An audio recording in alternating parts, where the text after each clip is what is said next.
আসন্ন দোল উৎসবে প্রিয়জনদের রাঙিয়ে তুলতে নদিয়ার বাজারে এসেছে ভেষজ আবির।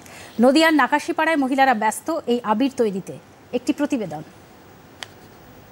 বসন্ত এসে গেছে, আর বসন্তের দূত রঙের উৎসব দোল আমাদের দোরগোড়ায়।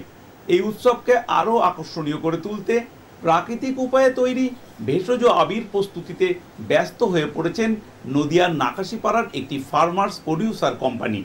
কৃষিজীবী পরিবারের মহিলা সদস্যরা হাতে হাত মিলিয়ে গাঁদা, জবা, অপরাজিতা, কাগজ ফুল দিয়ে তৈরি করছেন রং বেরঙের আবির। ভেষজ উপায়ে তৈরি হওয়া এই আবির ত্বকের জন্য নিরাপদ ও পরিবেশ বান্ধব। ইতোমধ্যেই জেলার কৃষ্ণনগরে প্রশাসনিক ভবন সহ বিভিন্ন মেলায় স্টল খুলে বিপণন চলেছে। বিক্রি ভালো হওয়ায় তারা বিপুল পরিমাণ আবির করে রোজগারের মুখ দেখছেন, হচ্ছেন স্বনির্ভর।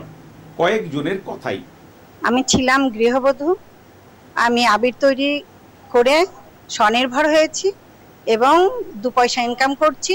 সেই টাকা আমার সংসারের কাজে, আয় ব্যয়ের কাজে লাগছে, সংসারকে সাহায্য করতে পারছি। আমাদের বাড়ির পুরুষ মানুষরা প্রত্যেকজনাই কৃষি কাজের সঙ্গে যুক্ত আছে এবং আমরা মহিলারাও কেউ পিছিয়ে নেই। আমরা আবির তৈরির জন্য আমরা এগিয়ে যাচ্ছি এবং ভবিষ্যতে আরো উন্নতির দিকে আমরা যেতে চাই।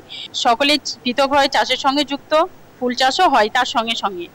ফুলটা যাতে নষ্ট না হয়, তার সঠিক মূল্য যাতে আমরা পাই, আবিরের চাহিদাটা যাতে বাড়ে, তার জন্য আমরা আবিরকে সংগ্রহ করতে শিখেছি। ফার্মার একটা গ্রুপ তৈরি করেছি, সেই গ্রুপের মাধ্যমে আমরা ফুলগুলোকে কালেক্ট করি এবং সেগুলোকে নিয়ে আমরা আবির তৈরি করি। হরনগর ফার্মার প্রডিউসার কোম্পানির যে মহিলাগুলা অক্লান্ত পরিশ্রম করে দীর্ঘ 15 দিনের মধ্যে এরা প্রায় 3 থেকে 3.5 কুইন্টাল আবির তৈরি করলো। এই আবির তৈরি করার পিছনে এই হরনগর ফার্মার প্রডিউসারের কোম্পানির যে একটা ভূমিকা আছে। আগামী দিনে আমরা ভাবি বা আমরা চাচ্ছি যেন ভেষজ আবির তৈরি করবে বা ভেষজ আবির তো সবাই ব্যবহার করুক, কারণ ভেষজ আবির শরীরের পক্ষে কোনো সাইড ইফেক্ট হয় না। নদিয়ার নাকাশিপাড়া থেকে অনুপম মদক, দূরদর্শন সংবাদ।